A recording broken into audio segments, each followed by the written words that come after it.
이 잘 닦여진 이 육로와 이 배를 통한 해로를 적절하게 활용했다고 하죠. 오늘날에는 또 이렇게 전 세계에 잘 깔려진 이 온라인이라는 환경을 통해서 우리가 멀리 떨어져 있어도 마치 한 자리에 있는 것처럼 이렇게 함께할 수 있으니 얼마나 감사한지 모르겠습니다. 지금 한국 시간은 6시 이제 12분인데요. 현재 시간은 제가 10시 12분으로 알고 있습니다. 네, 제가 목소리가 조금 잠겨 있죠? 아직 한국은 새벽이라고 뭐 할 수 있을까요? 아무튼 6시라서 좀 그렇습니다. 이해해 주시고요. 이 토요일 아침부터 여러분 다음 세대를 향한 마음을 품고 모이신 여러분에게 우리 아이들 또 자녀들을 향한 이 열정과 사랑이 멀리서도 뜨겁게 느껴집니다. 우리 이석재 목사님께서 저를 너무나도 과분하게 설명을 해주셨는데요. 제 기억에 제가 2012년에 처음 사우스웨스턴에서 공부를 유학을 시작했을 때 이석재 목사님도 같은 시기에 사우스웨스턴에서 공부를 시작하셨습니다. 그러니까 사실 저희가 입학 동기인 거죠. 사실 미국에 뭐 동기 이런 개념이 뭐 있지는 않지만 그래도 한국은 이 동기가 정말 중요하지 않습니까? 저희가 공부하는 분야가 조금 달라서 저는 이제 기독교 교육을 공부하고 우리 이석재 목사님께서는 신학을 공부하시고 그래서 이렇게 많이 마주하지 못했지만 늘 저도 이석재 목사님 뵈면 정말 이 학문에 대한 열정과 또 사람을 향한 따뜻한 마음과 또 이 교회를 향한 이 뜨거운 사랑이 느껴져서 참 평소에도 존경하고 기대되는 분이셨습니다. 근데 학위를 저보다 좀 일찍 마치시고 일찌감치 들어가셔서 목회를 감당하시다가 이렇게 뉴질랜드 광명교회에 부임하셨다는 소식을 저도 미국에 있을 때 이렇게 듣고서 응원하고 또 기도했었습니다. 근데 이렇게 제가 듣기만 했던 기도해왔던 이 교회에 이렇게 실제로 교사쌤이랑 이렇게 초대가 되어서 함께 이렇게 하게 된 것이 저로서는 얼마나 기쁘고 반갑고 감사했는지 모릅니다. 오늘 여러분이 화면 잘 보이시죠? 오늘 여러분과 함께 이 자아팽창 시대의 다음 세대 교육이라는 이 주제를 함께 나누려고 합니다. 사실 이미 여러분의 이 마음에 열정과 뜨거움이 가득하시기에 정말 큰 기대가 되고요. 게다가 코로나 시대로 인해서 교회에 모일 수 없는 이런 상황에서 이 다음 세대를 향한 이 고민을 함께 나눌 수 있는 이 시간이 되기를 정말 간절히 바랍니다. 오늘 여러분과 나누는 이 시간을 통해서 하나님께서 우선 이 자리에 모인 우리 선생님들, 우리 부모님들의 마음속에 말씀하시기를 간절히 바라고요. 무엇보다도 이 시간이 우리가 섬기는 우리 자녀들, 또 우리 광명교회의 다음 세대, 이 미래가 될 이 다음 세대 아이들의 이 마음과 삶 가운데 하나님께서 역사하시기를, 하나님의 뜻이 그들의 이 삶에 온전히 이루어지는 그런 마중물 같은 시간이 되기를 간절히 기도합니다. 우리 함께 기도하고 우리 시작하도록 하겠습니다. 살아계신 하나님 감사합니다. 오늘 이렇게 온라인이라는 환경을 통해 멀리서도 함께 모여서 말씀과 은혜를 나누게 하시니 감사합니다. 부족한 자를 하나님의 은혜의 통로로 사용하여 주셔서 이 시간 하나님의 말씀만이, 하나님의 뜻만이 온전하게 드러나는 시간 되도록 역사하여 주옵소서. 이곳에 모인 우리 모두의 마음 가운데 다음 세대를 향한 하나님의 그 열정과 마음을 동일하게 품고 돌아가는 시간 되도록 역사하여 주옵소서. 살아계신 예수 그리스도 이름으로 간절히 기도합니다. 아멘. 여러분 모두 이민 생활을 하고 계시죠, 그죠? 얼마나 수고가 많으십니까? 저도 처음 유학을 떠나왔을 때를 생각하면 정말 마음이 이렇게 짠해 오는데요. 처음 유학을 떠나서 이 낯선 언어와 이 문화와 환경에 적응하는 것이 참 힘겹고 어려웠습니다. 그런데 또 그곳에서 10년 가까이 유학 생활을 하다 보니까 그곳이 또 익숙해져서 사랑하는 고국인데도 돌아가는 것이 또 쉽지가 않더라고요. 네, 그런 말 하지 않습니까? 제2의 고향. 여러분에게는 아마 이 뉴질랜드가 제2의 고향 같은 곳이겠죠. 저희 가족에게는 10년 가까이 살았던 그곳이 또 제2의 고향 같은 곳이 된 것입니다. 무엇보다도 큰아이가 3살에 또 작은아이 둘째가 100일이 같이 나서 미국으로 건너가서 대부분의 시간을 그곳에서 살았던 아이들 걱정이 참 많이 되었습니다. 과연 한국에 잘 적응할까? 한국 문화에, 한국 학교에 잘 정착해야 할 텐데 참 아내와 함께 얼마나 많이 기도했는지 모릅니다. 사실 저희가 이제 한국에 돌아온 지 2년 가까이 되어 가지만 아직도 이런저런 문제들이 있고 늘 자녀들이 잘 적응하도록 또 저희 부부가 간절히 기도하고 있습니다. 가장 처음에는 이 등교하는 일부터 신경이 많이 쓰이더라고요. 한국에는 뭐 다 집 근처에 학교가 있어서 걸어서 등교를 하지 않습니까? 근데 등교하는 것부터 신경이 쓰이더라고요. 그래서 등교할 때 한동안은 이 아내와 돌아가면서 이 아이를 학교에 데려다 주고 또 데리고 오고는 했습니다. 그런데 어느 늦여름에 아직 한창 더운 날이었어요. 이 아이를 그날도 이제 학교 앞에서 이렇게 기다리고 있었는데 그때 정말 충격적인 사건을 제가 경험을 했습니다. 한 요만한 정말 이제 작은 1학년 어떤 아이가 마스크를 쓰고서 이 고사리 같은 손에 이 핸드폰을 들고서 막 통화를 하면서 내려오더라고요. 처음 멀리서 그 아이를 볼 때는 '아이고 저 조그만 아이도 이제 학교에 다니는구나. 아 참 귀엽다.'라고 생각을 하고 있었는데 바로 제가 이 아이 때문에 3번이나 충격을 받았습니다. 음. 첫 번째 충격은 아이가 이제 가까이 이 교문 이 학교 건물에서 이제 나와서 이 교문으로 이렇게 걸어 내려오면서 가까이 다가올수록 이 아이가 통화하는 소리가 들리는데요.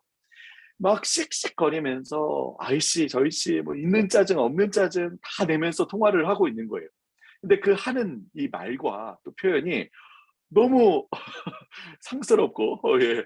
그 놀 이 걸어서 제가 첫 번째로 충격을 받았습니다. 아니 저 작고 귀여운 아이 입에서 나오리라고는 상상할 수도 없는 그런 말들이 막 화를 내면서 짜증을 내면서 튀어나와서 그걸 첫 번째로 제가 충격을 받았습니다. 근데 두 번째로 놀란 것은 통화하는 대상을 알았을 때였어요.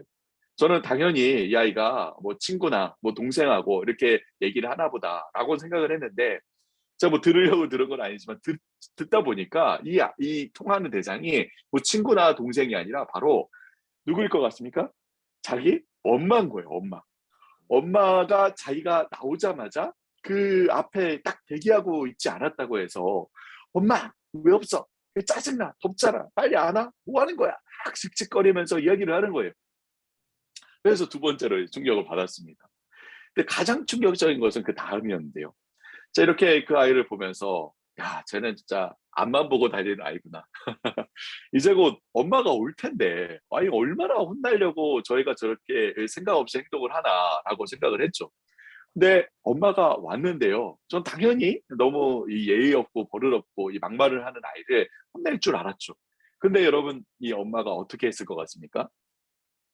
엄마가 뭐 혼내기는커녕 "아이고 더우니 미안해, 미안해. 화내지 마, 화내지 마. 엄마 용서해 줘. 아이스크림 사 줄게. 화내지 마라. 자 가자. 아이스크림 먹자. 기분 풀어라. 제발 풀어라." 아니 아이 앞에서 쩔쩔매면서 이 아이를 왕을 모시듯이 상전을 모시듯이 모시고 가게로 이렇게 들어가는 거예요. 이게 별로 많이 기다린 게 아니거든요. 그 아이 이게 나오고 나서 엄마가 5분 안에 왔습니다. 그런데 자기가 나오자마자 엄마가 그 앞에 대기하지 않았다고. 엄마한테 그렇게 짜증을 내면서 함부로 대하는 이 아이. 또 그런 아이를 훈육하기는커녕 이 상전을 모시듯이 쩔쩔매는 엄마의 모습에 제가 정말 충격을 받았습니다.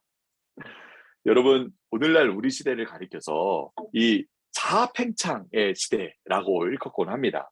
자아팽창, 이 에고 엑스펜션이라는 이 말은요.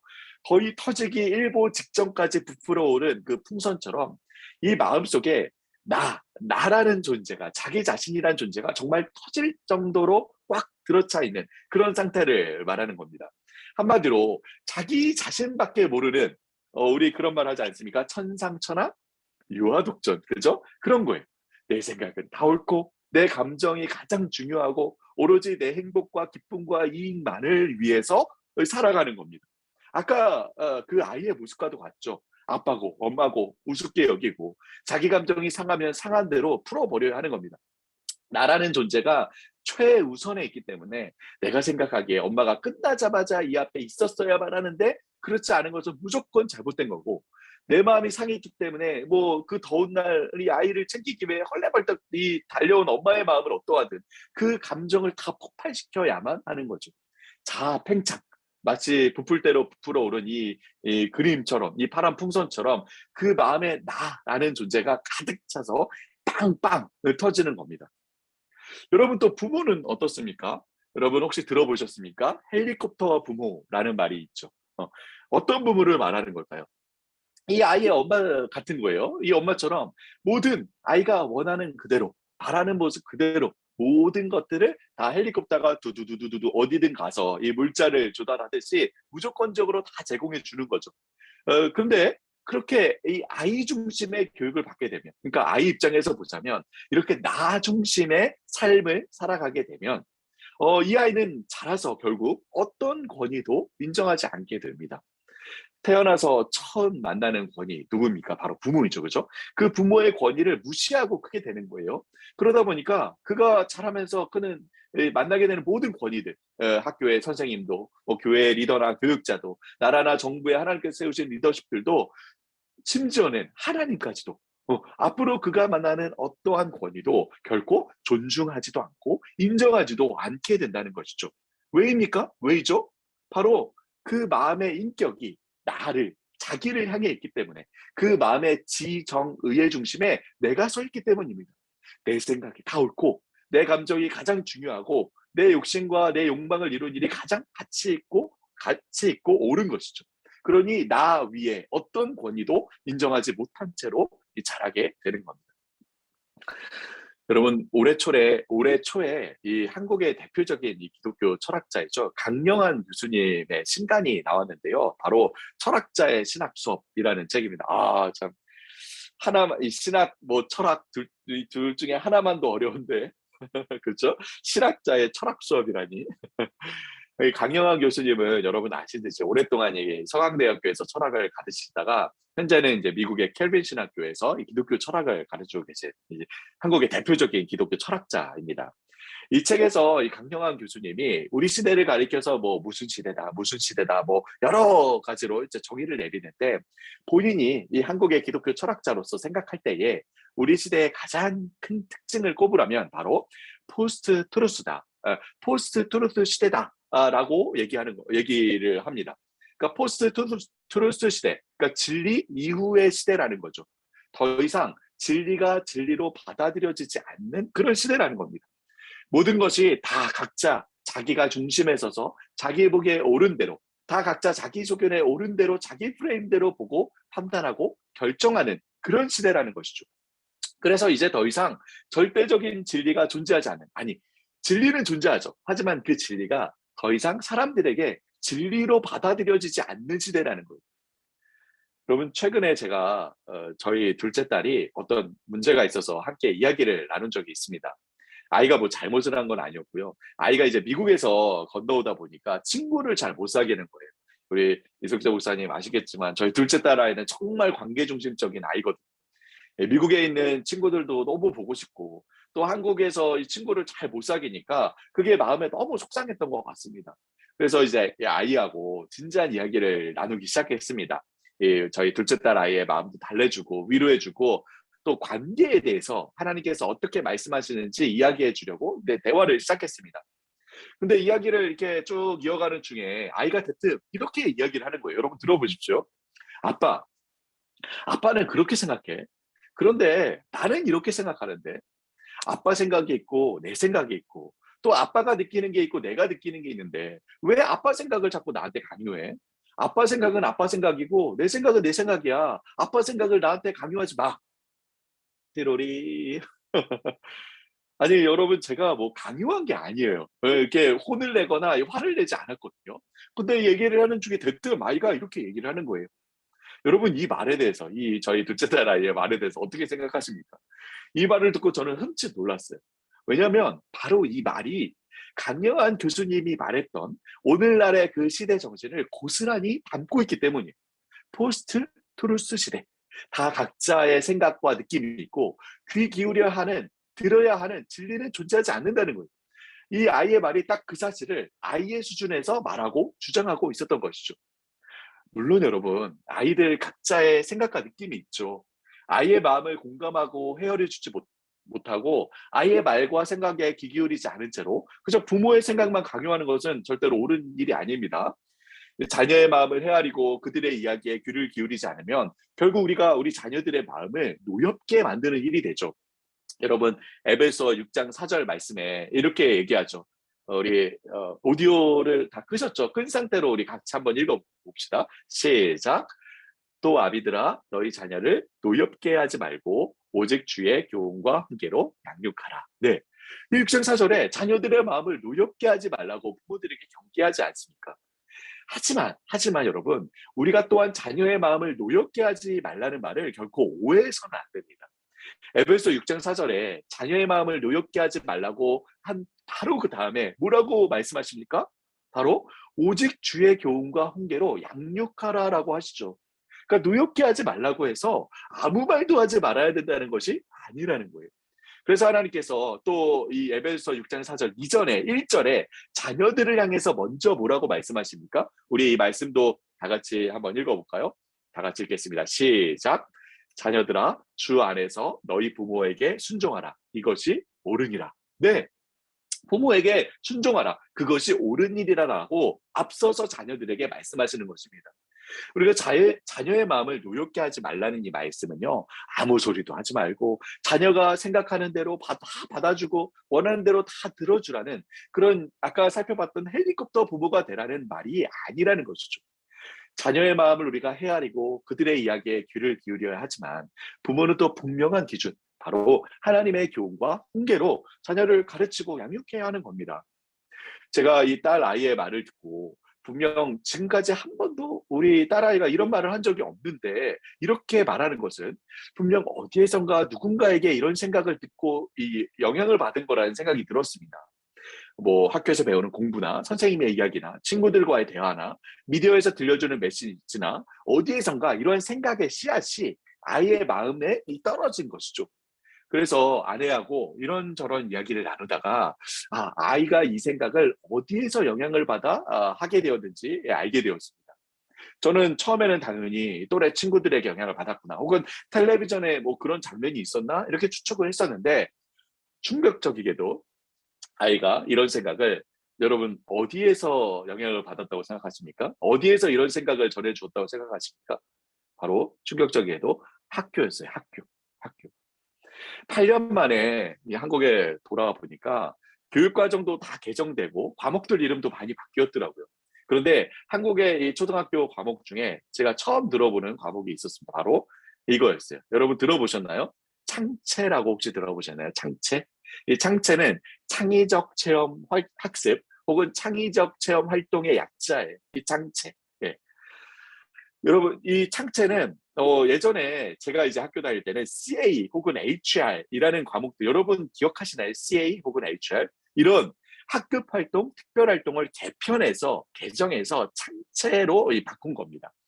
이 시간에 뭐 자율 활동, 뭐 진로 활동, 봉사 활동, 동아리 활동 등 이 다양한 활동들이 포함되는데, 특히 진로 활동과 관련해서요, 학생들에게 무엇을 가르치냐면, 여러분 잘 들어보십시오. 학생 인권 조례, 자기결정권, 나다움, 비판의식, 또 환경생태보호 같은 것들을 가르칩니다. 다시 한번 말씀드릴게요. 학생 인권 조례, 자기결정권 교육, 나다움 교육, 비판의식 교육, 환경생태보호 교육, 이런 것들입니다. 그런데 바로 여러분 이 내용들을 자세히 들여다보면 결국 그 교육들이 무엇을 가르치고 있느냐, 바로 강명한 교수님께서 지적하셨던 그 시대의 정신, 포스트 트루스 시대의 정신을 가르치는 거예요. 내 생각, 내 느낌, 내 판단, 내 결정, 이 사적인 사항들에 대해서는 내가 가장 중요하다. 내가 중심이다.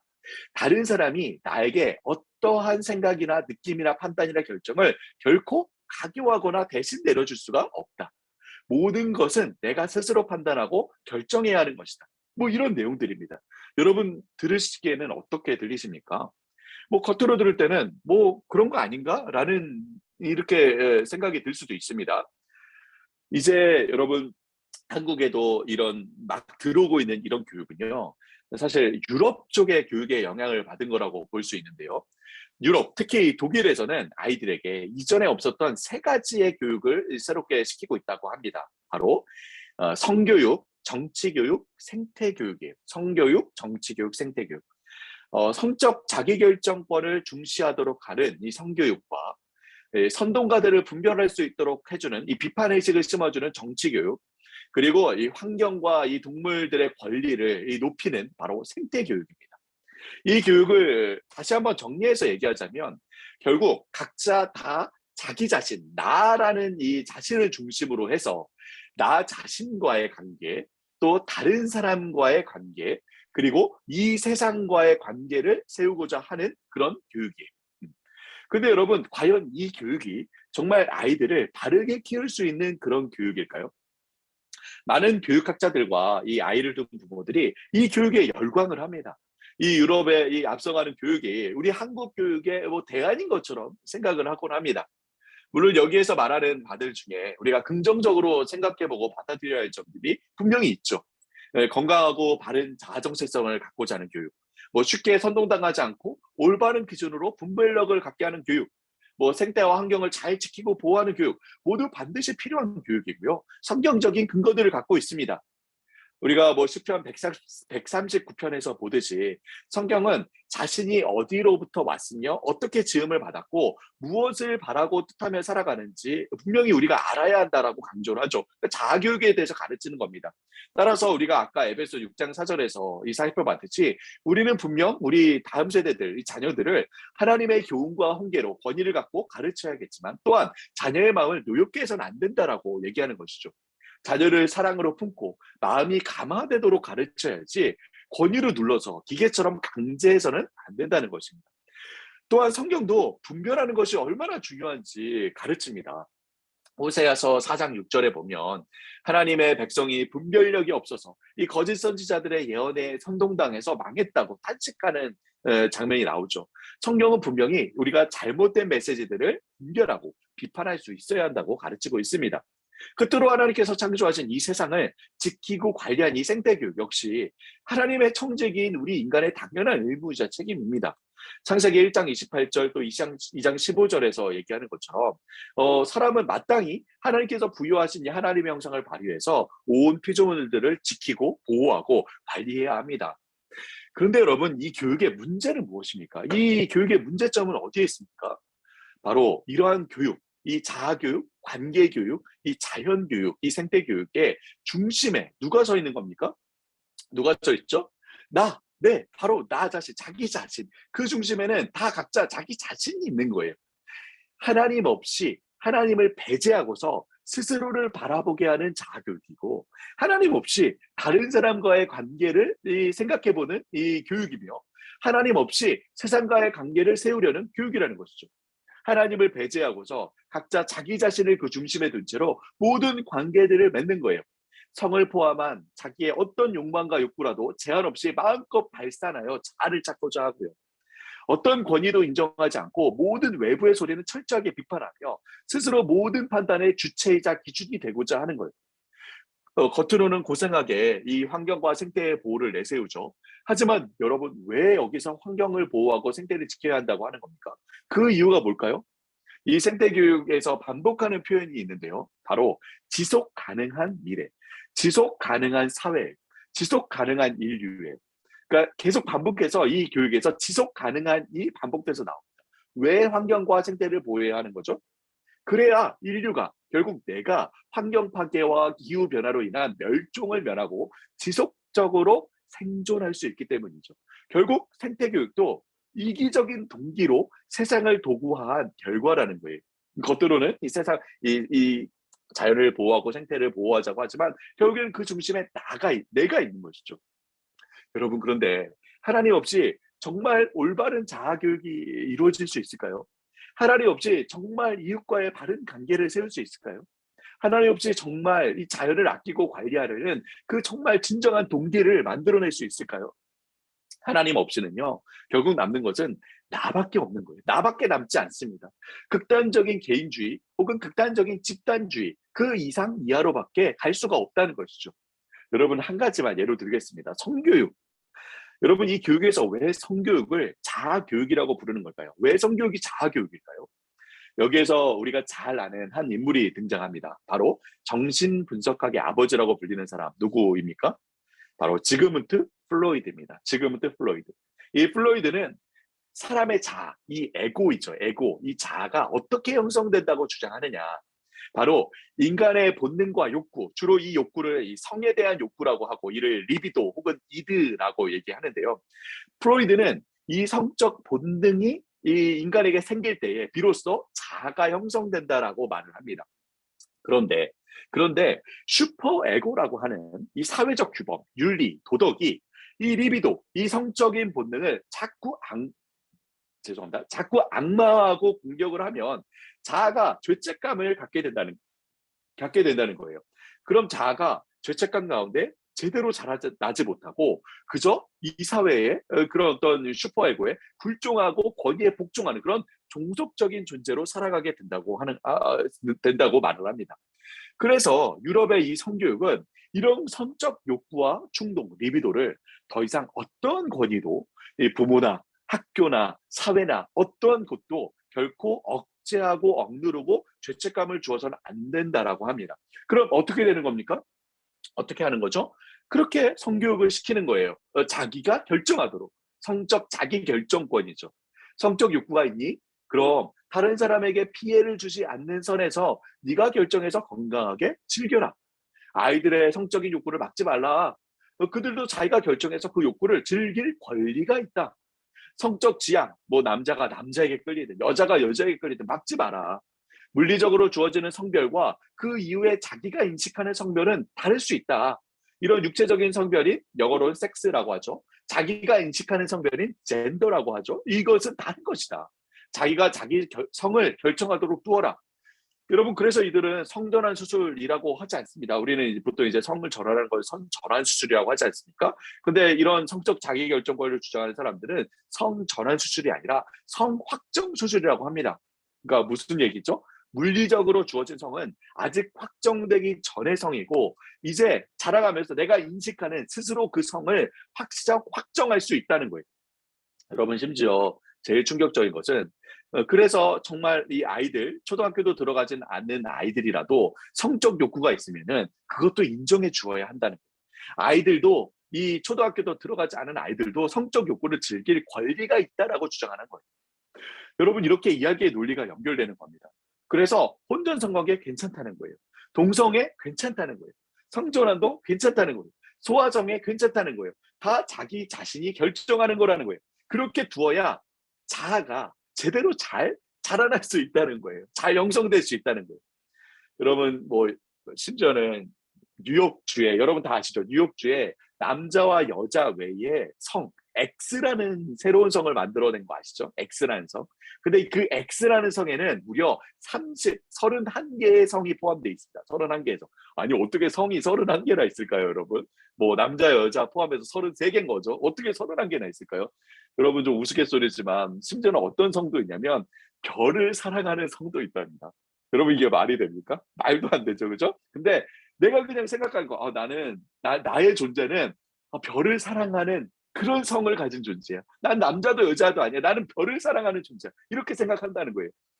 여러분, 더 심각한 건 심지어 나이도 자기가 인식하는 나이로 생각할 수 있다라고 해요. 그래서 내가 제가 지금 43살인데 43인데 내가 생각해 나는 10살이야 라고 하면 그게 10살이라는 거예요. 내가 나이가 40살, 43년을 살았어도 내가 생각하기에 내가 10살이라는 인식이 있으면 그것도 10살이라는 거예요. 여러분, 기준이 다 사라지는 거죠. 그죠? 성에 대해서도 나이에 대해서도. 여러분, 이건 정말 심각한 문제입니다. 우리가 겉으로 드러나는 잘 포장된 이야기만 듣고 그럴듯하게 들리는 이 이야기에 수긍해서는 안 되는 거예요. 이 시대가 어떤 시대인지 이 시대를 잘 우리가 분별하고 그 이야기들의 뿌리에 있는 전제들이 무엇이고 그 결과가 어떻게 이어지고 있는지 우리가 볼 수 있어야 된다는 거죠. 자기결정권, 이 비판의식, 나다움 교육, 이 하나님 없이 자기 자신과의 또 다른 사람과의 또 세상과의 관계를 세워보려는 이 시도들이 결국 얼마나 파괴적인 결과를 낳는지 우리가 볼 수 있어야 된다는 거예요. 그런데 이러한 교육이 우리 한국에도 점점 전해져서 지금 학교에서도 이런 교육을 현재 아이들이 받고 있다는 거예요. 여러분, 저는 뉴질랜드도 상황이 크게 다르지 않을 거라고 생각해요. 물론 제가 뉴질랜드의 교육을 연구한 건 아니지만 죄송합니다. 네, 미국이나 한국 상은 알지만 뉴질랜드도 저는 크게 다르지 않을 거라고 생각해요. 분명 과목명은 조금 다르고 내용은 조금 다를지라도 뉴질랜드의 공교육에도 이런 교육의 영향이 점점 확장되어 갈 거예요. 왜냐하면 이게 우리 시대의 정신이기 때문에. 여러분, 우리 아이들에게 명백하게 나쁜 곳에서 명백하게 잘못된 내용을 대놓고 전하면요, 그 나쁜 것들은 쉽게 걸러낼 수 있어요. 마치 명백하게 불량식품은 우리가 쉽게 아이들이 먹도록 내버려 두지 않죠, 그죠? 먹게 하지 않지 않습니까? 그런데 이렇게 다른 곳이 아니라 학교에서, 다른 누가 아니라 학교 선생님이 어떤 명백하게 잘못된 내용이 아니라 그럴듯하게 들리는 내용으로 아이를 가르치면요, 우리는 그냥 아 그렇구나, 뭐 아이가 잘 배우겠지, 뭐 학교에서 잘못된 거 가르치겠어? 그냥 그렇게 넘어가게 된다는 거예요. 사실 우리 아이들의 마음에 이런 성경적이지 않은, 정말 이 아이의 마음에 독이 될 이런 독들이 뿌려지고 있고 아무런 인식도 생각도 없는 거예요. 여러분 C.S.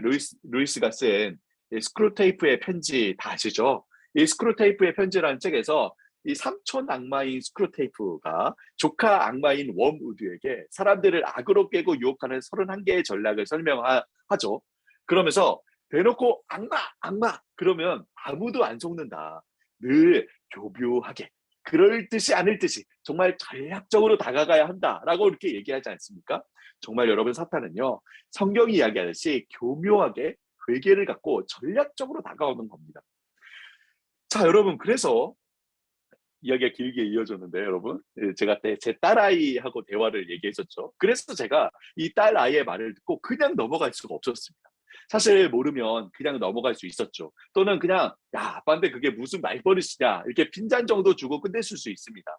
하지만 이 말의 뿌리가 어디에서 비롯되었는지 알기 때문에 제 자녀의 마음에 뿌려진 이 메시지를 그냥 두면 이 메시지가 어떻게 자라나서 열매를 맺을지 뻔히 보이기 때문에 절대로 그냥 넘어갈 수가 없었습니다. 그래서 그날 아이와 함께 이 친구 관계에 대해서 겪는 문제에 대해서 이야기를 했지만 오후에는 더 근원적이고 중요한 이야기를 나누기 시작했어요. 바로 이 마음의 중심에 대한 이야기였어요.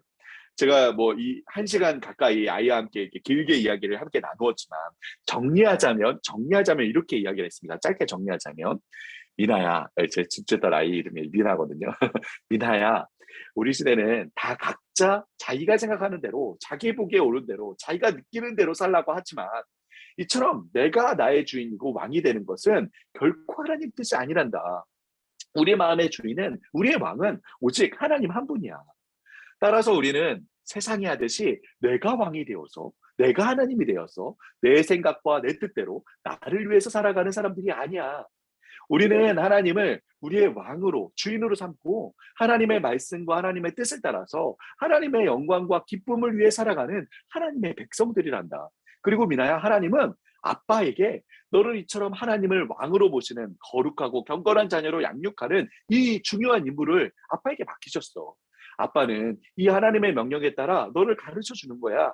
아빠는 너가 하나님의 법을 따라 네가 하나님을 공경하며 살도록 너를 이 사랑으로 가르치고 또 때로는 훈육해야 할 의무를 지고 있단다. 이렇게 이야기를 나눴어요.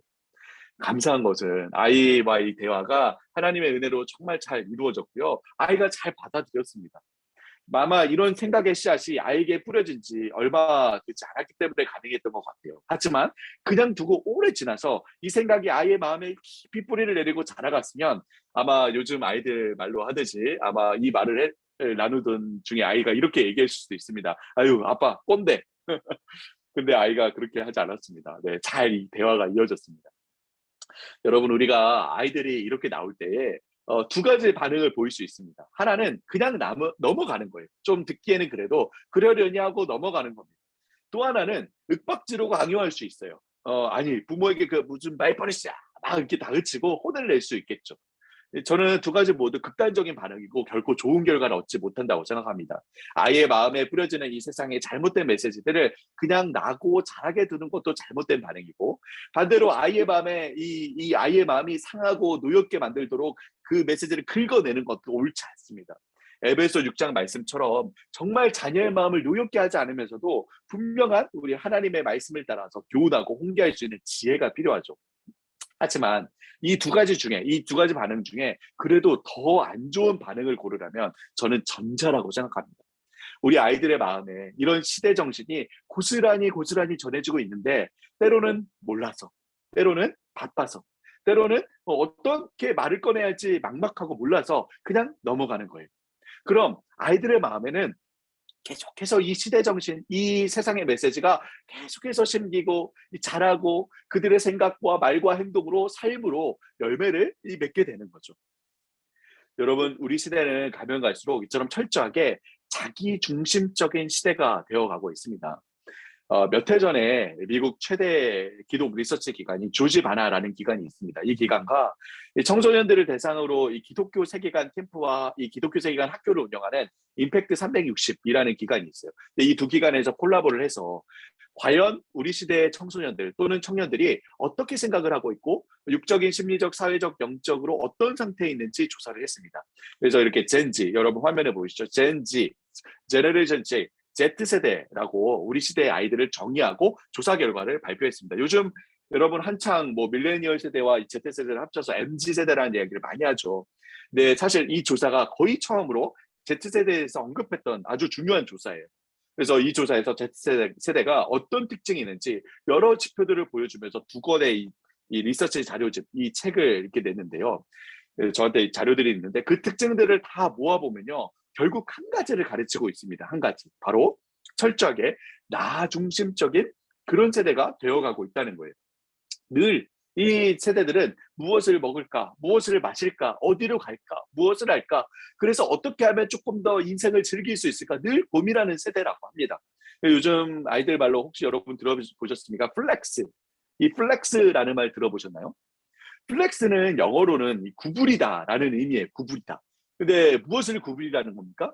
이렇게 팔을 이렇게 구부리는 거예요. 여러분 우리가 예, 헬스 다니시는 분들 이렇게 팔을 구부려서 근육을 자랑하죠, 그죠? 그래서 이 플렉스라는 말은 이렇게 이 팔을 구부려서 근육을 자랑하는 것처럼 자기 자랑한다는 의미예요. 자기 자랑. 그래서 명품을 사든, 뭐 차를 사든, 뭐 여행을 가든 가진 돈을 다 쓰고서 SNS에 그것을 올려서 자랑한다라는 그런 의미를 플렉스라고 합니다. 여러분 우리 시대는 이 플렉스라는 말처럼 자기 보기에 오른 대로 자기 판단대로 자기 느낌대로 자기를 위해서 자기를 자랑하고 자기를 드러내기 위해서 살아가는 그런 시대가 되고 있습니다. 그리고 이 시대 정신, 이 자기중심적인 메시지가 온갖 미디어들을 통해서 이 학교에서뿐만 아니라 미디어들을 통해서도 우리 아이들의 마음속에 끊임없이 이 나 중심적인 메시지를 쏟아넣고 있습니다. 아이들이 보는 텔레비전 프로그램을 통해서 영화를 통해서 드라마를 통해서 노래 가사를 통해서 이 철저하게 나 중심적인 가치를 담은 메시지들이 그들의 마음에 쏟아지고 있다는 거예요. 쏟아지고 있다. 여러분 이게 무슨 뜻인 것 같습니까? 이게 168분의 1. 여러분 이게 무슨 뜻인 것 같습니까? 168은 뭘고 또 1은 뭘까요? 여러분 이 168은 바로 우리에게 한 주에 주어진 시간을 말하는 겁니다. 168시간. 우리에게는 한 주에 168시간이 주어져 있죠. 그럼 우리 다음 세대 아이들이 이 한 주 동안 어떻게 시간을 보내고 있을까요? 우리 한번 잠깐 볼까요? 만약 하루에 7시간 정도 잠을 잔다고 하면 약 이제 50시간 정도는 잠을 자는데 시간을 쓰는 거죠. 한 주에. 그리고 만약 이 학교에서 보내는 시간이 얼마나 될까요? 뭐 요즘 코로나 시대에서 뉴질랜드 모르겠습니다. 학교를 가는지 안 가는지. 뭐 아이들이 보통 8시에 등교해서 2, 3시까지 5일을 학교를 가면 한 주에 한 35시간 정도 학교에서 보내게 되고 그리고 이에 이후에 또 이제 학원들을 가죠. 그죠? 평균 2, 3시간씩 이제 학원들을 다들 보내면 15시간을 보내게 되고 그렇게 학교와 학원에서 또 50시간을 쓰게 됩니다. 그리고 뭐 하루하루 뭐 한 2시간 정도 식사하고 잠깐 쉬는 시간을 더하면 한 13시간이라고 볼 수 있겠죠. 뭐 뉴질랜드는 모르겠습니다. 생활 패턴이 어떻게 되는지 모르지만 거의 비슷비슷할 거라고 생각을 합니다. 자, 그럼 여러분 이 일주일 동안의 시간 중에 이제 남는 시간은 얼마나 됩니까? 남는 시간. 168시간 중에 남는 시간은 바로 55시간이 남습니다. 그럼 여러분 이 남는 55시간은 우리 다음 세대 자녀들이 여러분의 자녀들이 이 다음 세대 아이들이 어떻게 보내고 있을까요? 우리 다음 세대 아이들이 가장 많은 시간, 이 55시간, 남는 이 55시간 가장 많은 시간 무엇을 하며 보내고 있을까요? 여러분 다 정답을 아시죠? 바로 미디어, 그죠? 미디어. 텔레비전, 스마트폰, 태블릿, 게임 등등 이런 미디어를 사용하는 평균 시간에 대해서 여러 통계들이 나와 있지만 평균 40시간에서 45시간이라고 합니다. 이 7에서 18세 우리 아이들이죠. 요즘같이 학교에 아이들이 이제 가지 않는 경우에는 그 시간이 훨씬 늘어나겠죠. 일반적으로 잠을 자고 학교를 가는 시간 외에 남는 시간에 대부분의 가장 많은 시간을 우리 다음 세대 아이들이 무엇과요? 미디어와 보내고 있다는 거예요. 미디어와. 여러분 미디어가 뭡니까 그럼? 미디어는 말 그대로 정보를 주고받는 매체이죠. 그죠? 미디어는 결국 우리 아이들에게 끊임없이 뭔가 정보와 컨텐츠들을 전달하고 있습니다. 메시지를 전달하는 거죠. 아이들의 마음속에 끊임없이 의식적이든 무의식적이든 이 아이들의 마음에 메시지를 심고 있는 거예요. 그럼 여러분 이 미디어들, 뭐 유튜브, 비디오, 게임, SNS, 웹툰, 드라마 등등 이런 미디어들이 끊임없이 우리 아이들에게 어떤 메시지들을 전달하고 있을까요? 정말 이 우리 아이들에게 성경적이고 정말 바른 그런 메시지를 전달하고 있을까요? 아니죠. 바로 이 미디어들이 우리 아이들에게 이 세상의 가치, 그 자기 중심적 가치를 심고 있는 거예요. 그 세속적인 시각으로 세상을 보고 세속적인 가치를 따라서 세상 속에서 바라고 욕망하며 살도록 이 우리 아이들에게 삶의 기준과 방향을 제시하고 있다는 거예요. 그러니까 여러분 요즘 아이들에게 너 꿈이 뭐니? 라고 물어보면 요즘 아이들이 다들 뭐라고 답을 한다고 합니까? 그래도 예전에는 이런 질문을 물어보면 뭐 의사요, 뭐 판사요, 뭐 과학자요, 선생님이요 등등 나름대로 뭔가 그 일을 하면서 의미가 있는 일, 뭐 또 존경을 받을 수 있는 일, 사회에 이바지하는 일 등을 이제 이야기를 했죠. 근데 지금은 아이들이 뭐라고 대답을 한다고요? 가장 많은 대답? 건물주요. 건물주가 꿈이라는 겁니다. 건물만 있으면 일하지 않아도 돈이 들어오고 자기 마음대로 먹고 놀고 즐기고 살 수 있다는 것이죠. 또 여러분 두 번째로 유튜버라고 합니다. 유튜버. 건물이 있다고 또는 유튜브 크리에이터라고 해서 다 잘못인 건 아니죠. 단지 그렇게 하고자 하는 동기가 무엇이죠? 결국 그냥 하고 싶은 거 하고 놀고 즐기면서 돈도 벌겠다는 이 생각이 잘못이라는 것이죠. 여러분 우리 시대는 이처럼 철저하게 자기 중심적인 세대, 삶의 의미와 목적도 노동의 가치와 덕성과 미덕도 섬김과 희생도 다 사라지고 오로지 나와 나를 채울 돈밖에 알지 못하는 그런 시대가 되어가고 있다는 거예요.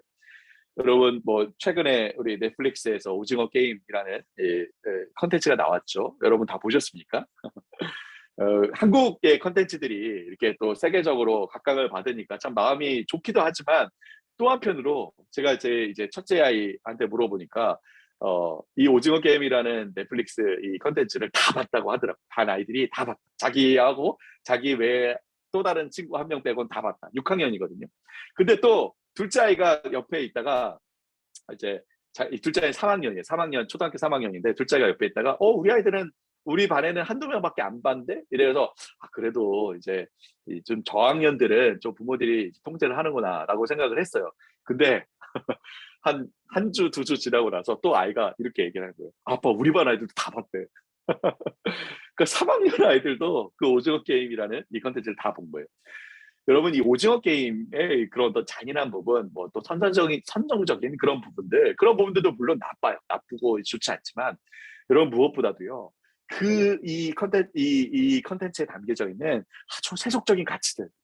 예를 하나만 들자면 성이라는 것을 이 자기 이제 권력으로 마음대로 사용할 수도 있고 혹은 그것을 내가 도구로 이용할 수도 있다는 그런 가치들, 이런 세속적인 세계관들, 또 돈이면 사람 목숨도 충분히 죽일 수도 있다는 그런 이제 가치들, 그런 가치들이 물론 그 컨텐츠에는 이 풍자식으로 이 시대를 풍자하는 식으로 이렇게 이 컨텐츠를 만들었지만 아이들은 그것을 그냥 고지고대로 받아들인다는 거예요. 고지고대로. 여러분 이렇게 미디어가 우리 아이들에게 정말 얼마나 나쁜, 얼마나 좋지 않은 가치들을 이렇게 심어놓고 있는지 모릅니다. 그런 반면에 정말 우리 아이들이 하나님 말씀을 보고 말씀을 읽고 배우고 암송하고 공부하고 정말 직접 그렇게 살아가고 있는 모습을 보고 경험하는 등등 정말 우리 아이들의 마음에 하나님 말씀, 이 말씀의 가치와 세계관을 담을 수 있는 시간은 한 주에 얼마나 될까요? 여러분 한 주에 얼마나 될 것 같습니까? 한 주에 한 번 교회에 가서 30분 설교 듣고 30분 성경 공부하는 시간, 그 한 시간이 전부 아닙니까? 그러니까 168분의 1이라는 거예요. 한 주 168시간 중에 아이들의 마음에 말씀을 담는 시간은 얼마라고요? 한 시간, 한 시간. 여러분, 그나마 코로나 때문에 이것도 못하고 있는 게 현실이죠. 그죠? 이것도 못하고 있는 것. 그럼 여러분, 우리 솔직하게, 우리 지금 우리 다음 세대 아이들, 자녀들을 지금 누가 제자 삼고 있는 겁니까? 우리는 정말 우리 아이들을 그리스도의 제자로 삼고 있다고, 예수 그리스도의 제자로 삼고 있다고 말할 수 있습니까? 아니면 우리는 의도하진 않았다고 해도, 우리는 의도하지 않고 결코 그렇게 원하진 않지만 결국 우리 아이들을, 그죠? 이 세상의 제자로 아주 손쉽게 내어주고 있는 것은 아닙니까? 사랑하는 여러분, 우리는 결코 우리 아이들의 마음속에 그 지극히 자기중심적인 이 세상의 메시지들이 뿌려지고 심기고 자라도록 방치해서는 안 됩니다. 우리는 아까 제가 딸에게 이야기했던 것처럼 누가 우리의 왕인지, 누가 우리의 주인인지 분명하게 가르쳐야 합니다. 그래서 우리가 누구의 목소리를 따라야 하는지, 누구의 말씀에 반응하며 살아야 하는지 가르쳐야 한다는 거죠. 결국 우리 아이들이 앞으로 살아갈 그 자신의 평생의 삶 동안 모든 삶의 영역에서 그들의 왕이신 이 하나님의 영광과 기쁨을 위해 살아가도록 그렇게 그리스도의 제자로 세워야 한다는 것이죠. 이것이 오늘날 우리 부모들이, 또 우리 교회의 모든 어른, 성도들, 또 우리 모든 교사들이 싸워야 하는 영적인 전쟁이라는 거예요. 영적인 전쟁. 여러분, 철학자 이 피터 버거라는 철학자가 있습니다. 이 철학자는 우리 삶의 모든 영역에서 의식의 충돌이 일어나고 있다라고 이야기를 합니다. 또 데이비드 노글이라는 또 이 학자는, 기독교 학자는 또 이 같은 이야기를 세계관 전쟁이다라고 표현하고요. 제임스 데이비슨 헌터라는 사람은 또 같은 내용을 문화 전쟁이다라고 얘기합니다. 이 모두 같은 얘기를 하고 있는 거예요. 모두 바로 이 세상, 우리가 살아가고 있는 이 세상의 모든 영역에서 서로 다른 두 의식이, 두 세계관이, 두 문화가 충돌을 일으키며 전쟁을 벌이고 있다는 거예요. 여러분, 그럼 무슨 의식과 무슨 의식입니까? 무슨 세계관과 무슨 세계관이죠? 무슨 문화와의 전쟁입니까? 바로 나를 중심으로 하는, 인간을 중심으로 하는 이 시대의 가치, 무엇이죠? 우리 계속 살펴봤죠, 지금까지. 자기중심적인 세계관, 그죠? 나 중심적인 세계관, 인본주의적인 세계관과 하나님과 하나님의 말씀을 중심으로 하는 성경적 세계관이에요. 여러분, 한번 이 그림을 보시기 바랍니다. 잘 보이시죠? 우리는 종종 이 두 영역의 이 싸움에 겉으로 드러난 면만을 보고 거기에 모든 역량을 쏟아붓곤 해요. 이 세속적 인본주의, 이 세상의 가치관에서 나오는 여러 이 도덕적이고 윤리적인 문제들, 이런 문제들이 있죠. 동성애 문제, 낙태 문제, 가정 문제, 등등, 이런 여러 가지 이 사회적 이슈들에만 모든 역량을 기울이곤 합니다. 우리가 다음 세대 아이들을 교육하는 일도 마찬가지입니다. 입시 경쟁 위주의 교육, 아이들의 인성과 인격의 파괴, 게임 중독 등등 겉으로 드러나는 이 다음 세대의 여러 문제들, 그런 문제들에 온 신경을 다 기울여요. 그래서 우리가 교육 세미나를 할 때도 이런 이슈들, 아이들의 게임 중독 문제, 성품에 대한 문제, 입시에 대한 문제, 이런 주제들이 많이 다루어집니다. 물론 여러분, 우리는 이 싸움을 해야 해요. 이 싸움에서 지지 않아야죠. 하지만 여러분, 이 싸움의 핵심은 어디에 있습니까? 그 파운데이션에 있지 않습니까? 그 기초, 이 토대에 있다는 것이죠. 인간 중심의 사상에 기초하고 있는 이 인본주의적 세계관은 우리 기독교 세계관의 그 핵심, 바로 하나님의 주권과 하나님의 말씀을 집중 공격하고 있죠. 그래서 이제 거의 무너지기 일보 직전까지 가고 있지 않습니까? 근데 여러분 화면의 오른쪽을 한번 보세요. 여기가 이제 크리스천이티, 우리 기독교인데, 이 여기 있는 사람들 한번 보십시오. 뭐 하고 있습니까? 지금 한 사람 한 사람 볼까요? 어떤 사람은 그래도 싸운다고 싸워요. 그런데 이 겉으로 드러나는 이슈들만 싸우는 거죠. 그죠? 그리고 뭐 하나 딱 터뜨렸다고 이겼다라고 좋아하고 있습니다. 만세를 부르고 있어요. 그죠? 그런데 자기 기초는 어떻게 되고 있습니까? 완전히 박살나서 무너지기 직전인 것도 모르고 그냥 겉으로 드러나는 문제 하나 해결했다고 만세를 부르고 좋아하고 있어요. 또 어떤 사람은 아예 완전 엉뚱한, 전혀 상관없는 데다가 이 포를 싸대고 한마디로 헛발질하고 있는 거죠. 그죠? 죄송합니다. 또 어떤 사람은 그냥 기분은 나쁘고, 그죠? 문제가 있는 것은 아는데 아무것도 안 하고 팔짱만 끼고 뭐 하고 있죠? 그냥 지켜만 보고 있어요. 뭔가 문제인 것 같아. 그죠? 근데 아무것도 안 하고 그냥 인상만 쓰고 있어요. 뭔가 이상한데 이러고. 그죠? 또 어떤 사람은 제일 위에 있는 사람 뭐 하고 있습니까? 네, 자고 있습니다. 아무 생각이 없어요. 그죠? 무슨 싸움이 벌어지는지 많은지 아무 생각 없이 그냥 살아가는 거예요. 근데 여러분, 여기에서 가장 심각한 것은요, 제일 아래에 있는 사람. 여러분, 이 사람을 보십시오. 제일 아래에 있는 사람 뭐 하고 있습니까? 자기 기초를 자기 스스로 허물고 있어요. 하나님을 믿는다고 예수님을 믿는다고 하면서 사실 그 마음의 중심에는 하나님이 없는 거예요. 그 마음의 중심에는 여전히 나 자신이 자리 잡고 하나님의 말씀이 아닌 자기 자신의 뜻대로 살고 있는 거예요. 그러니까 사실 자기가 스스로 자기 기초를 허물고 있는지도 모르고 자기 판단대로 하나님의 말씀과 계시를 재단하고 허물어뜨리고 있는 거예요. 여러분 혹시 이 모습 중에 우리 모습이 있지 않습니까? 우리 뉴질랜드 강명교회는 안 그러리라 제가 확신하지만 여러분 혹시 한번 돌아보자는 거죠. 그죠? 우리가 부모로서 또는 주일학교 교사로서 다음 세대를 대하는 태도가 이렇지는 않느냐는 거예요. 혹시 아이들과 겉으로 드러나는 문제만 붙잡고 씨름하면서 거기에만 온 정신과 힘을 막 기울이고 그 근원에서 일어나는 이 싸움은 전혀 모르고 있지 않느냐는 거예요. 우리 다음 세대 아이들이 디뎌야 할 그 신앙의 기초, 그 기초는 마음속 그 중심에 하나님의 주권을 허물어져 가고 있는데 그거 모르고 겉으로 드러나는 싸움만 하고 있지는 않느냐는 거죠. 혹시 뭐가 문제인지 전혀 감을 못 잡고 엉뚱한 싸움을 하고 있지는 않습니까? 또는 아무 감도 못 잡고 잠자고 있지는 않습니까? 여러분 최근 우리나라 이 한국에서 나온 종교인 통계 조사가 있는데 뭐 뉴질랜드 모르겠습니다 어떤지. 근데 10대와 20대의 종교인 비율이 나왔어요. 10대 그러니까 우리 이 청소년 청년들의 종교인 비율입니다. 종교인 비율이 나왔는데 20%였습니다. 20%.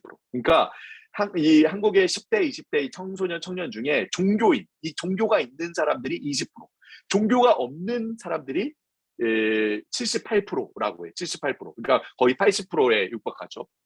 여러분 이게 기독교인 비율이 아니에요. 종교인 비율이에요. 그럼 그 중에서 기독교인은요? 절반 정도 될까요? 절반도 안 될까요? 그러니까 청소년 청년 10명 중에 한 명 그리스도인이 있을까 말까한 그런 시대라는 우리 아이들, 청년들이 하나같이 말합니다. 교수님, 목사님, 학교에서, 학원에서, 동아리에서, 직장에서 예수님 믿는 사람이요. 저밖에 없어요. 저밖에 없어요. 여러분, 이게 현실인 거예요. 여러분, 제일 심각한 것은요. 우리가 알게 모르게 우리의 모습을 통해서 우리 다음 세대 아이들의 마음의 중심에 세워져야 할 그 하나님의 주권을 우리 손으로 허물고 있지는 않습니까? 신앙이 있다고 하지만 사실 우리 삶은 하나님 중심이 아닌 지극히 자기 중심적인 삶을 살아가기 때문에 말로는 신앙을 가르치면서 삶으로는 지극히 자기 중심적인 가치관을 우리 다음 세대에게 심고 있지는 않느냐는 거예요. 우리 아이들의 마음에서 벌어지고 있는 이 중심의 싸움, 이 주권의 싸움을 놓친 채 드러나는 문제들만 해결하려고 들어서는요 전혀 문제를 해결할 수가 없습니다. 오히려 이 다음 세대와의 갈등만 계속해서 심화되고 결국 우리 아이들로 교회를 떠나고 신앙을 떠나도록 부추길 뿐이라는 것이죠. 사랑하는 여러분, 우리 교사 여러분, 우리 부모님들, 이 싸움의 핵심은요 어디에 있다고요? 이 파운데이션에 있습니다. 여기 이 파운데이션 기초에 있어요. 그래서 여러분 이 그림처럼 되어야 하는 거예요. 이 그림처럼. 여러분 피터 버거가 말하듯이 데이비드 노글, 데이비드 제임스 헌터가 제가 아까 전에 얘기했듯이 이 싸움은요 의식의 충돌이에요. 세계관 전쟁이에요. 문화 전쟁이에요. 즉 전제와 전제끼리의 싸움이에요. 전제와 전제. 우리가 다음 세대를 교육하고 세우는 데 있어서 그저 겉으로 드러나는 문제들만 볼 것이 아니라 바로 그 전제, 누가 그 마음의 주인이냐, 누가 왕이냐, 나 자신이냐 아니면 하나님이냐, 이 주권이 핵심이라는 거예요. 그래서 우리가 누구의 목소리에 귀를 기울이느냐, 내 생각과 내 판단과 내 느낌과 내 결정이냐 아니면 하나님의 말씀이냐. 그래서 궁극적으로 우리가 누구를 위해 살아가느냐, 나의 성공과 행복과 쾌락과 즐거움을 위해 살아가느냐 아니면 정말 하나님의 영광과 하나님의 기쁨을 위해 살아가느냐, 이 전제의 싸움이라는 거예요. 여러분 따라서 여러분 죄송합니다. 물 한 모금 먹겠습니다. 여러분 따라서 우리는 부모로서 또 주일학교 교사로서 반드시 성경적 다음 세대 교육의 제1원리를 반드시 기억해야 됩니다. 1원리. 제가 기독교 교육 교수로서 우리 학생들에게도 가르치는 제1원리가 있어요. 무슨 원리일까요? 바로 여경지근의 원리예요. 여경지근의 원리. 여러분 이 여경지근의 원리 이게 무슨 뜻일까요? 무슨 뜻일까요? 무슨 뜻일까요? 우리 이석재 목사님 혹시 이 세미나에 상품이 있습니까? 네.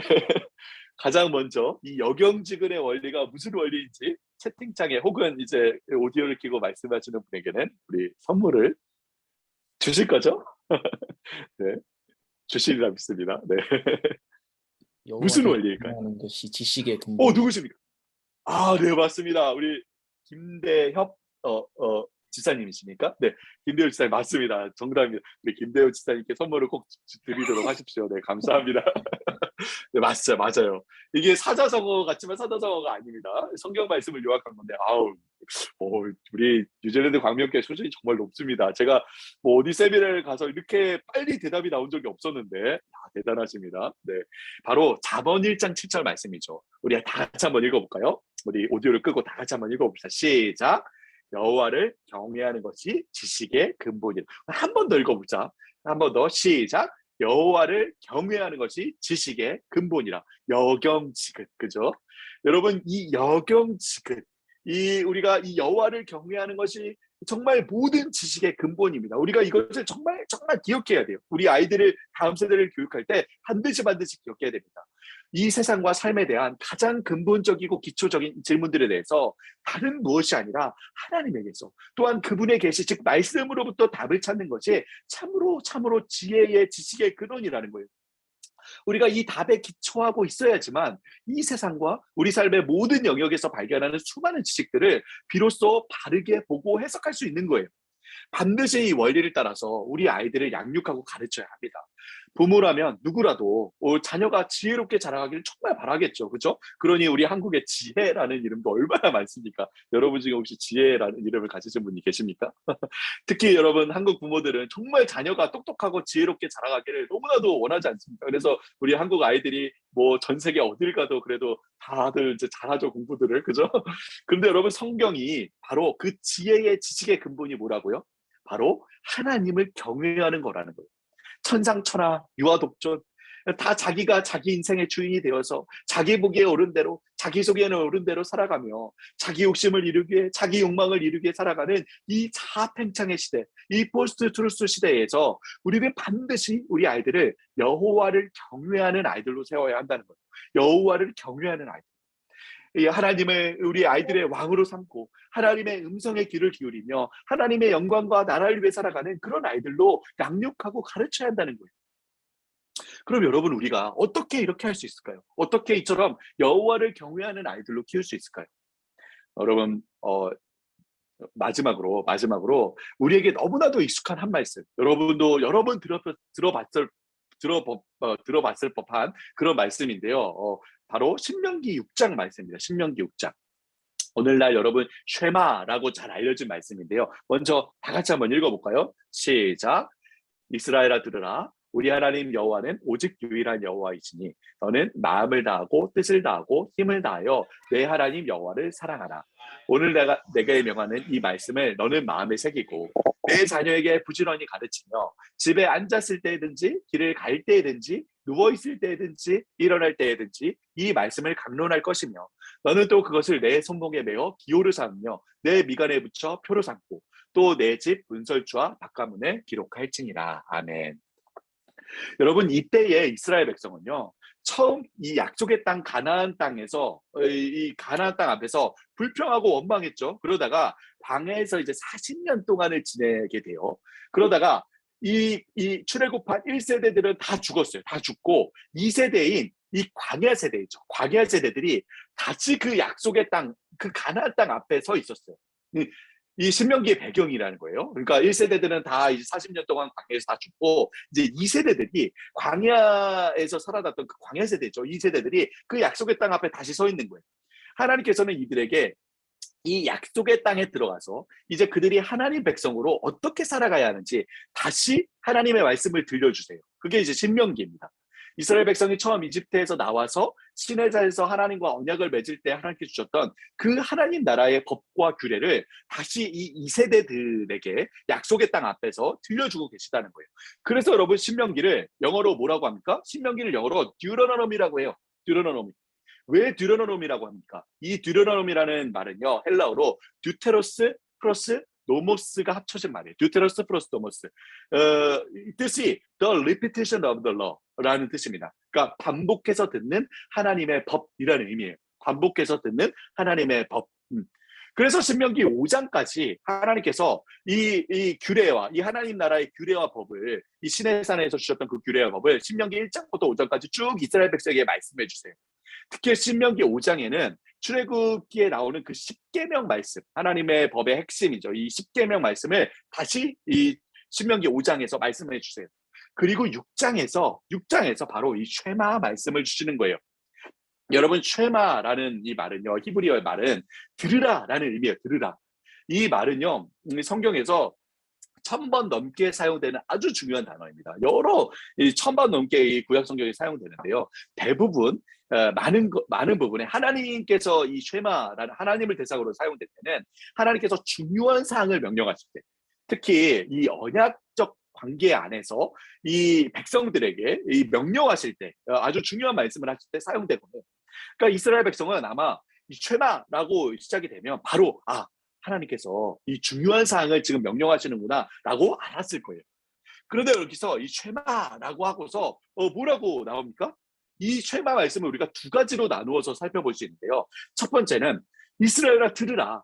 우리 하나님이 어떤 분이냐? 바로 너희 왕이시고 너희 주인이시고 너희 하나님이시다. 유일한 너희 하나님이시다. 나는 너희의 하나님이고 너희는 나의 백성이다. 그러니 너는 마음과 힘과 뜻을 다해서 하나님을 사랑해라. 그리고 내가 너에게 들려주는 그 하나님 나라의 법을, 이 하나님 나라 백성의 법을 마음에 새기라. 이게 첫 번째. 1번입니다. 기억해 두십시오. 1번. 이게 1번이에요. 그러니까 들으라. 하나님이 어떤 분이냐. 너의 왕이다. 그러니 너희는 하나님을 정말 사랑하고 하나님 백성으로서 하나님을 정말 사랑하고 하나님 말씀을 네 마음에 새겨라. 이게 1번이에요. 그리고 2번, 두 번째가 들리는데 바로 뭐라고 하십니까? 너희 마음에 새겨진 그 하나님을 향한 그 사랑의 마음. 그리고 하나님의 말씀을 자녀에게 가르치라고 하세요. 뭐라고 하십니까? 집에 있을 때든지 길을 갈 때든지 누울 때든지 일어날 때든지 늘 그 말씀을 다음 세대에게 가르치며 그 말씀이 그들의 마음의 중심에 새겨지도록 하라는 거예요. 일주일에 한 번이 아니라 일주일에 한 시간이 아니라 늘 항상 뿐만 아니라 그것을 어떻게 하래요? 손목에 매래요. 그래서 기호를 삼으래요. 미간에 붙여서 표를 삼으래요. 또 집에 문설주와 바깥문에도 기록해요. 하래요. 여러분 무슨 의미입니까 이게? 형식적으로만 말씀을 말씀 공부하자, 성경 공부하자, 모여라 해서 말씀을 가르치기도 해야 되지만 거기에 그치지 말고 삶 속에서 끊임없이 그 말씀을 우리 자녀들이, 우리 다음 세대들이 보고 듣고 접하고 경험하도록, 그래서 그 말씀이 정말 삶 속에서 자연스럽게 다음 세대의 마음에 전해지고 새겨지도록 하라는 거예요. 정리하자면 먼저 이 부모와 어른들이, 이 교회 어른들이 하나님을 마음과 힘과 뜻을 다해서 사랑하고 또 하나님의 말씀을 그 마음에 새기라는 거예요. 그리고 그 마음에 새겨진 하나님을 향한 사랑과 하나님의 말씀을 그대로 그 다음 세대의 마음에도 새겨지도록 하라는 거예요. 영어 성경을 보면요, 여기 강론하다라는 말을요, impress them on your children이라고 합니다. impress them on your children. 여러분 여기 impress라는 말이요, 히브리어로는 샤난이라고 하는데요. 이 단어는 마치 석판이나 철판에 글자를 반복해서 새겨내고 찍어낸다는 의미예요. 글자를 이 철판이나 석판에 반복해서 막 이렇게 새겨서 찍어낸다는 의미예요. 그러니까 무슨 의미입니까? 임프레스하라는 거예요. 임프레스. 우리 마음에 새겨진 그 하나님의 사랑과 하나님의 말씀이 그 다음 세대의 마음에도 임프레스, 그대로 도장을 찍듯이 판화를 새기듯이 새겨지도록 하라는 거예요. 여러분 왜 이 말씀이 그토록 중요했을까요? 왜 하나님이 쉐마, 그 하나님의 말씀 율법을 신명기 1장부터 5장까지 얘기하시고 그 다음에 바로 이어서 6장에서 쉐마 들으라 하면서 이 말씀을 이스라엘 백성에게 들려주시는 걸까요? 바로 그 하나님 나라의 이 백성의 법을 주신, 바로 그 다음 이 쉐마 말씀을 주신 이유는 바로 그것이 그 땅, 약속의 땅에서 하나님 나라 백성이 세대를 이어서 하나님 나라로 계속해서 살아가며 온 세상에 그 나라의 모습을 나타내 보여줄 수 있는 하나님의 방법이었기 때문이에요. 하나님의 방법. 따라서 이스라엘 백성은 이 십계명 말씀, 하나님 나라의 법을 마음에 새기고 또 이 쉐마, 이 말씀, 하나님 나라 백성으로 살아갈 방법을 반드시 따라야 했죠. 그런데 여러분 어떻게 되었을까요? 이게 이 하나님의 이 계획과 이 하나님의 이 방법이 그대로 이어졌습니까? 여러분 신명기 이후에 여호수아가 나오죠. 창세기, 출애굽기, 레위기, 민수기, 신명기, 여호수아, 그죠? 여호수아. 그 신명기 이후에 여호수아에서 드디어 이스라엘이 그 약속의 땅을 차지합니다. 그 가나안 땅을 들어가고 그 땅을 차지해. 그래서 그 땅에서 드디어 하나님 나라를 이루어요. 그리고 어떤 말씀이 이어집니까? 그렇게 여호수아, 신명기, 여호수아 그다음 어떤 말씀이죠? 바로 사사기예요. 사사기. 근데 여러분 그 사사기서가 여러분 어떻게 시작됩니까? 사사기. 여러분 이 사사기서를 2장 7절인데요. 다 같이 한번 읽어보겠습니다. 사사기 2장 7절 시작. 백성이 여호수아가 사는 날 동안과 여호수아 뒤에 생존한 장로들 곧 여호와께서 이스라엘을 위하여 행하신 모든 큰 일을 본 자들이 사는 날 동안에 여호와를 섬겼더라. 네, 뭐라고 하죠? 이 사사기 시작에 여호수아가 사는 날 동안에는 어떻게 했는지 나와요. 여호수아가 사는 날 동안 또 여호수아 뒤에 생존한 그 장로들, 그 즉 여호와께서 이 이스라엘을 위해 행하신 그 큰 일들을 모두 직접 보고 경험한 그 세대들이 사는 날 동안에는 이스라엘 백성이 하나님을 그들의 왕으로 주인으로 하나님으로 모시고 하나님을 섬겼다라고 나와요. 그런데 바로 여호수아가 죽고 그 세대의 사람들이 다 죽자. 그 다음에는 뭐라고 합니까? 그 다음. 여러분 10절인데요. 10절도 다 같이 한번 읽어볼까요? 다 같이 읽겠습니다. 시작. 그 세대의 사람들도 다 그 조상들에게로 돌아갔고 그 외에 일어난 다른 세대는 여호와를 알지 못하여 여호와께서 이스라엘 위하여 행하신 일도 알지 못하였더라. 네, 바로 그 세대의 사람들이 다 죽고 그 후에 일어난 다음 세대가 이어져요. 1세대는 출애굽 세대죠. 그 출애굽 세대는 광야에서 다 죽었어요. 2세대는 광야 세대와 이 하나님 나라를 이룬 세대예요. 그죠? 이 세대도 이제 끝이 났어요. 그리고 이제 3세대가 세워지는 거죠. 근데 이들이 어땠다고 합니까? 이들이요? 여호와를 알지 못했대요. 여호와께서 이스라엘을 위해 행하신 일도 알지 못했대요. 단 한 세대 만에. 여러분 어떻게 되었다고요? 하나님을 알지 못했다. 하나님께서 행하신 일도 하나님의 말씀도 다 잊어버리고 말았다는 거예요. 여호수아의 세대, 그러니까 그들은 이 세대는 비록 하나님을 알고 그들이 살아있는 동안에는 하나님을 섬겼는지 모르지만 바로 그 다음 세대는 하나님의 백성임에도 불구하고 하나님을 알지 못하는 세대가 되어버린 거예요. 왜일까요, 여러분? 왜 이렇게 단 한 세대 만에 하나님의 백성이 하나님을 모르는 세대가 되었습니까? 왜일까요? 하지 않은 거예요. 하지 않은 거예요. 뭘요? 뭘요? 아까 제가 기억하라고 말씀드린 거 기억나십니까? 1번, 2번 중에 뭘 하지 않은 겁니까? 1번입니까? 2번입니까? 1번입니까? 2번입니까? 여기 나오네요. 제가 이게 손을 대니까 여기 화면에 나오네요. 네. 1번이라고 나오는데 1번이 아니면 2번을 하지 않은 거예요. 2번. 네. 일을 하지 않은 거예요. 무엇이죠? 내 자녀에게 부지런히 가르치며 집에 앉았을 때든지 길을 갈 때든지 누워있을 때든지 일어날 때든지 이 말씀을 강론하고 너는 또 그것을 손목에 메어 기호를 삼고 미간에 붙여 뼈를 삼고 문절주와 바깥문에 기록하라. 여러분 하나는 했는지 몰라요. 일은 했는지 몰라요. 우리가 아까 읽었던 7절에 나오는 것처럼 여호수아가 사는 날 동안에는 다들 여호와를 섬겼다고 해요. 그들은 하나님께서 이스라엘 위해 행하신 놀라운 일들을 경험했죠. 어떻게 그들이 요단강을 건너게 되었는지, 어떻게 하나님께서 그 크고 강한 성들을 무너뜨리셨는지 다 경험을 했어요. 또 그들 자신은 신명기에서 하나님께서 다시 그들에게 들려주신 그 하나님의 법, 하나님의 말씀을 듣고 따랐을지 모릅니다. 하지만 그들은 이 2번, 두 번째, 각 가정의 이 부모들과 공동체의 어른들이 부지런히 다음 세대에게 말씀을 가르치고 모든 일상 중에 말씀을 노출시키고 때를 어떤지 못 어떤지 신앙의 대화를 나누지 않은 거예요. 나누지 않은 거예요. 다음 세대의 마음에 하나님을 향한 사랑과 하나님의 말씀을 새기는 일에 실패한 거예요. 모르겠습니다. 가나안 여러 민족들과 오랜 기간 전쟁을 치르느라 너무 바빴을까요? 각 가문마다 막 기업을 할당받고 그 기업에서 땅을 일구고 가꾸는 일들이 너무 많았을까요? 그 이유는 알지 못하지만 이스라엘은요, 단 한 세대 만에 그 믿음의 대가 끊어져 버렸습니다. 끊어져 버렸습니다. 그리고 사사기 말씀은 그 결과에 대해서 이렇게 이야기하는데요. 여러분 사사기 2장 11, 12절 우리 다 같이 한번 읽어볼까요? 시작. 이스라엘 자손이 여호와의 목전에 악을 행하여 바알들을 섬기며 애굽 땅에서 그들을 인도하여 내신 그들의 조상들의 하나님 여호와를 버리고 다른 신들 곧 그들의 주위에 있는 백성의 신들을 따라 그들에게 절하며 여호와를 진노하시게 하였습니다. 네, 하나님을 잃어버리고 온갖 우상들을 섬기며 살아가요. 하나님을 모르니 당연하죠. 그 비어있는 하나님이 비어버린 마음에 하나님을 대신할 우상들을 섬기며 살아가겠죠. 그런데 여러분 여기 한번 보십시오. 이 우상들을 어디서 알았다고 합니까? 이 우상들이 어디에서부터 나왔다고요? 여기 나오죠. 이 말씀에서. 바로 다른 신들 곧 그들의 주위에 있는 백성의 신들을 따라. 주위에 있는 백성의 신들을 따라 바로 그들 주위, 그들이 속해 있는 그곳, 그 백성들이 섬기는 우상을 보고 그 세상이 섬기는 우상을 보고 그 우상을 따라 섬긴 거예요. 그 우상을 따라 섬긴 거예요.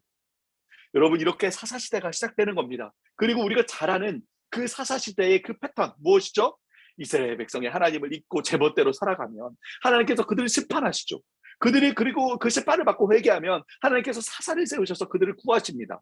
그런데 사사가 또 그렇게 다스릴 때는 괜찮다가 그 사사가 또 죽으면 다시 이스라엘 백성이 하나님을 잊고 제멋대로 살고 또 하나님께서 심판하시면 회개하고 하나님께서 사사를 세우셔서 구원하시고 여러분 이 사사시대의 전형적인 패턴이 사사기에 무려 12명의 사사들이 세워지는 동안 6번이 반복됩니다. 6번이 반복돼요. 그리고 그 사사기의 이 결론이 무엇입니까? 이 사사기서의 결론. 사사기서 맨 마지막 사사기 21장 25절에 보면 그 결론을 이렇게 얘기합니다. 우리 다 같이 한번 읽어볼까요? 시작. 그때 이스라엘에 왕이 없으므로 사람이 각기 자기의 소견에 옳은 대로 행하였더라. 여러분 이게 사사기서의 결론인 거예요. 왕이 없으므로 각자 자기 소견에 옳은 대로 행했다. 여러분 왕이 없었습니까? 아니에요. 왕이 있었죠. 하나님이 왕이었어요. 근데 그 왕을 왕으로 두지 않았기에 다 각자 자기 생각대로 자기 느낌대로 자기 욕심을 따라 자기를 위해 살아간 거예요. 여러분 딱 우리 시대 아닙니까? 왕이 없는 시대. 그죠? 각자 자기가 자기의 왕인 시대. 자아팽창의 시대죠. 그래서 각자 자기 속에는 옳은 대로 살아가는 시대. 진리가 존재하지 않는 시대. 포스트 트루스 시대죠. 여러분 왜 이렇게 되었다고요? 왜 이렇게 되었다고요? 바로 2번. 그죠?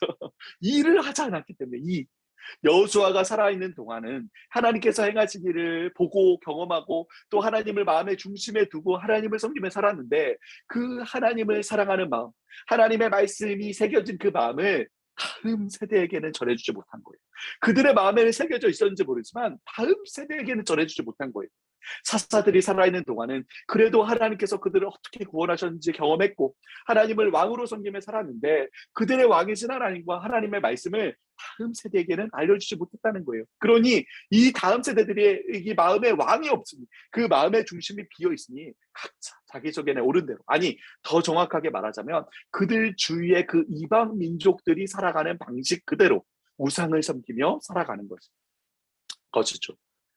여러분 우리 시대는 이 사사 시대와 똑같은 모습을 우리 다음 세대에게서 보고 있습니다. 이 세상 속에서 구별된 하나님 백성으로 살아가며 그 세상 가운데 정말 하나님 나라 백성의 모습을 나타내며 그리스도의 향기를 나타내고 선한 영향력을 끼치는 아이들이 몇 명이나 될까요? 몇 명이나 될까요?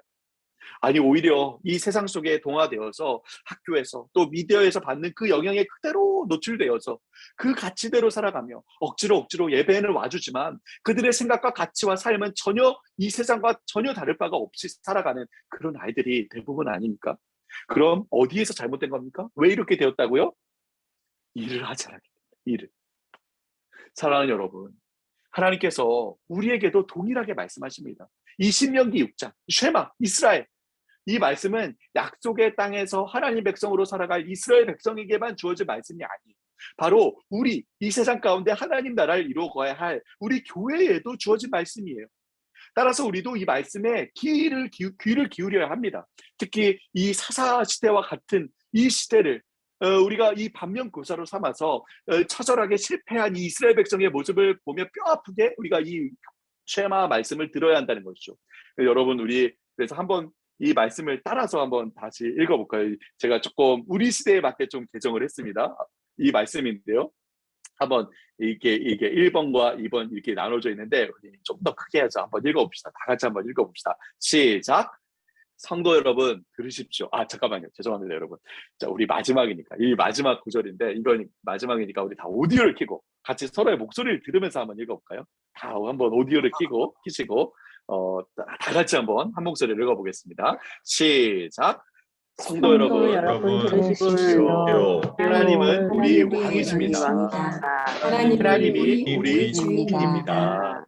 우리는 마음과 힘과 뜻을 다해 왕이신 하나님을 사랑해야 합니다. 우리는 우리 주이신 하나님의 말씀에 기억하고 내 모든 내 모든 삶에서 삶의 영역에서 그 순종하여 말씀을 살아가야 합니다. 이게 1번이죠. 그 다음에 2번도 한번 읽어봅시다. 시작. 성도 여러분, 여러분 들으십시오. 그리고 어떻게요 내 마음에 내 마음에 새겨진 하나님의 사랑을 사랑을 힘의 말씀을 사랑의 마음에 그대로 새겨야 합니다. 그때의 마음에 그는 아이들이 아이들이 아침에 일어나 하루를 시작할 아침에 때 일어나 하루를 시작할 그 때 하루를 우리 그 하루를 하나님의 살아갈 말씀으로 하나님 살아갈 말씀으로 하나님의 하나님 말씀으로 말씀으로 시작하도록 해야 아이들이 합니다. 하루를 마치고 잠자리에 아이들이 들면 하루를 마치고 하나님 하루를 말씀으로 마치고 잠자리에 말씀으로 하루를 감사하며 잠에 돌아보고 들도록 감사하며 해야 잠에 하루를 합니다. 들도록 해야 돌아보고 합니다. 감사하며 잠 네, 마지막입니다. 마지막 다 같이 읽어봅시다. 시작.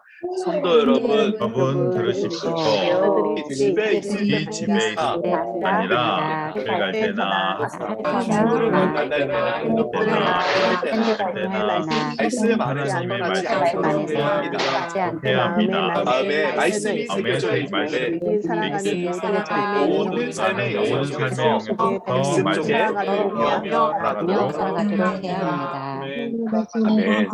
네. 감사합니다, 여러분. 감사합니다. 우리 사랑하는 광명교회 우리 성도 여러분, 우리 선생님들, 우리 부모님들, 자녀를 사랑하지 않는 부모가 어디 있을까요?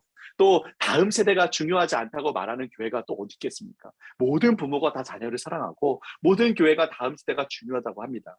하지만 여러분, 우리는 정말 기억해야 합니다. 반드시 기억해야 합니다. 우리는 정말 우리 다음 세대의 마음에서, 이 마음 속에서 지금도 치열하게 벌어지는 이 영적인 전투에서 우리가 승리하고 있나? 혹시 이스라엘 백성같이 그 약속의 땅을 차지하는 전쟁에서는 승리했는지 모르지만, 이 전쟁에서 승리했는지 모르지만 우리 다음 세대의 마음에서 일어나고 있는 이 영적인 전투에서는 혹시 실패하고 있지는 않은가?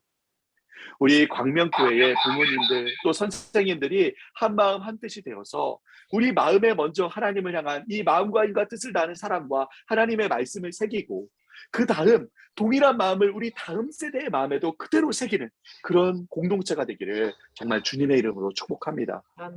그래서 사사시대처럼 정말 왕이 없어서 모두 각각 자기 자신을 왕으로 삼고 자기 뜻을 따라 자기 이익을 위해서만 살아가는 우리 시대, 이 사사시대에 하나님을 왕으로 삼고 하나님의 뜻을 따라서 그 온 삶으로 하나님 나라를 세워가며 그 나라의 영광을 드러내는 그 세대가 우리 뉴질랜드 광명교회를 통해 일어나기를 진심으로 축복합니다.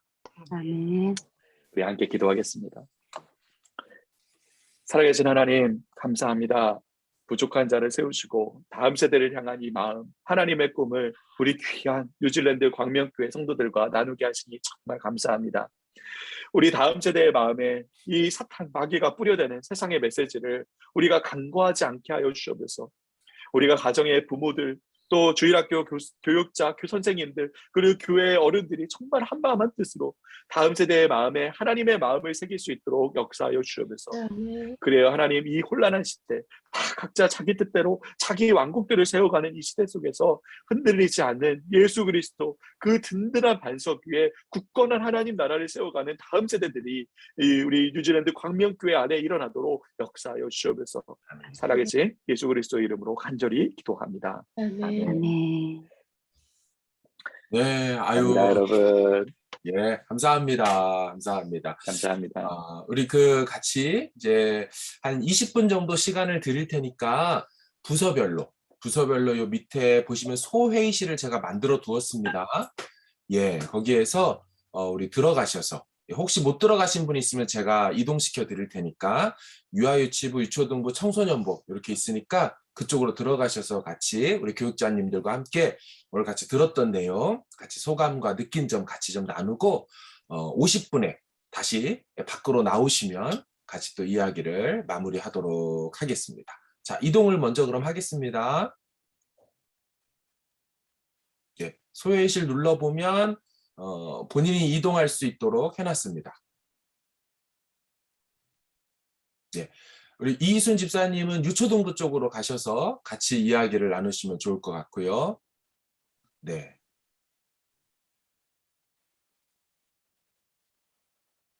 예, 이동 중이십니다. 소혜실 안 나타나는데. 예, 곽수미 전사님은 안 나타나시면 제가 이동을 시켜드릴게요. 네. 네. 저도 지금 없어요. 김지아 집사님도 그 네. 부서등부로 네.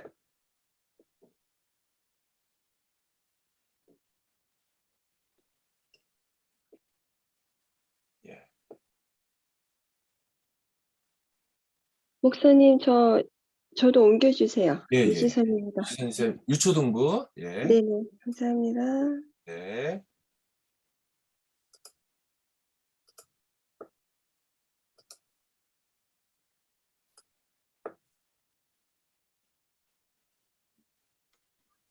네, 거의 다 가셨고 우리 이성현 집사님인가요? 쌤님? 예, 저도 예, 예. 올려주세요, 이동을 유초등부. 예, 감사합니다. 그다음에 슬림 누구시죠? 슬림? 저는 임서연 중고등부. 임서. 예, 청소년부. 예, 목사님 수고하셨습니다. 아, 네, 목사님. 네, 수고하셨습니다. 수고하실 활동이 됐군요. 예, 지금 잠깐만, 제스퍼 아직 못 가셨네. 잠깐만.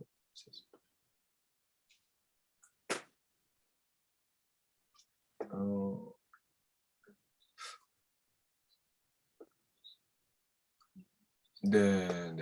아무튼 그래요. 네. 아무튼 좋습니다.